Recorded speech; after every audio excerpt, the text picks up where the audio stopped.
नमस्कार, मेरा नाम मैना भटनागर है। भारत जनसंख्या के आधार पर एक बहुत बड़ा देश है और लोकतंत्र के आधार पर विश्व का सबसे बड़ा देश है।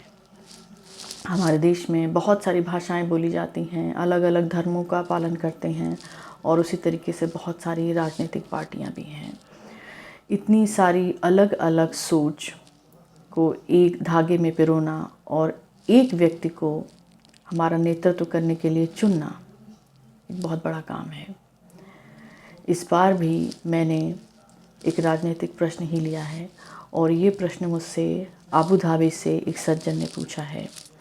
मैंने इस सवाल को 2 हफ्ते पहले अंग्रेज़ी में किया था और यह ऑलमोस्ट उसका अनुवाद ही है। इस प्रश्न में जो शनि हैं वो 10वें घर में बैठे हैं और शनि का 10वें घर में बैठना एक अथक, निरंतर और एक लंबी सोच तक काम करना किसी व्यक्ति या किसी घटना को इंगित करता है। एक उम्र के तौर पे देखा जाए तो शनि एक उम्रदराज इंसान को भी इंगित करते हैं।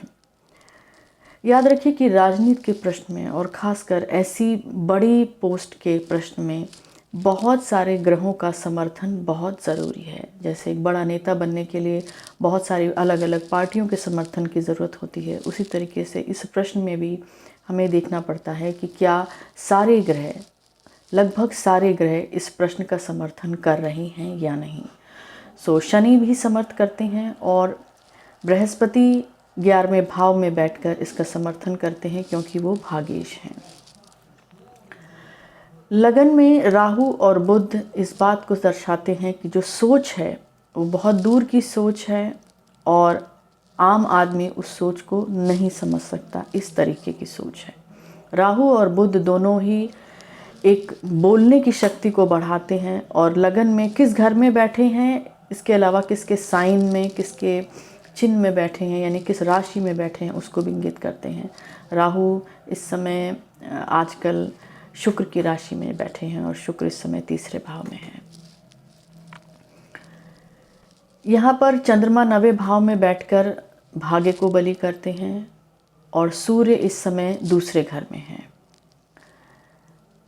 पढ़ने वालों के लिए जो इसका ज्योतिष का अध्ययन करते हैं वो इस प्रश्न के जो बाकी डिटेल हैं वो प्रश्न के कवर पर देख सकते हैं। उसमें उसका डेट और समय और उसकी लॉन्गिट्यूड लैटिट्यूड दोनों ही दिए हुए हैं। कुल मिला के यह प्रश्न श्री नरेंद्र मोदी जी को समर्थन देता है। प्रश्न को आगे समझने के लिए हमें विरोधी पार्टी को भी देखना चाहिए कि क्या विरोधी पार्टी उतनी मजबूत है या नहीं। इस प्रश्न में मुझे लगता है कि विरोधी पार्टी एक न हो के कई होंगी। उनके विरोध में कई सारे लोग आएंगे और हो सकता है विरोध में एक स्त्री भी हो,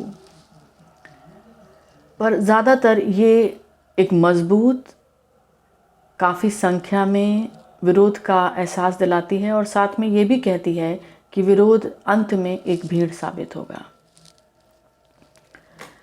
किसी भी प्रश्न को समझने के लिए उसकी दशा को भी समझना चाहिए, क्योंकि अगर दशा संबंध नहीं बनाती है, अगर दशा समर्थन नहीं करती तो कोई भी प्रश्न पूरी तरह से पूर्ण नहीं माना जाएगा।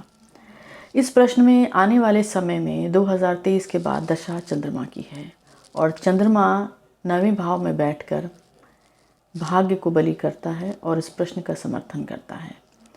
तो हाँ, मुझे लगता है कि आने वाले समय में, आने वाले चुनाव में श्री नरेंद्र मोदी जी का ही चयन होगा और वो फिर से हमारे प्रधानमंत्री बनेंगे।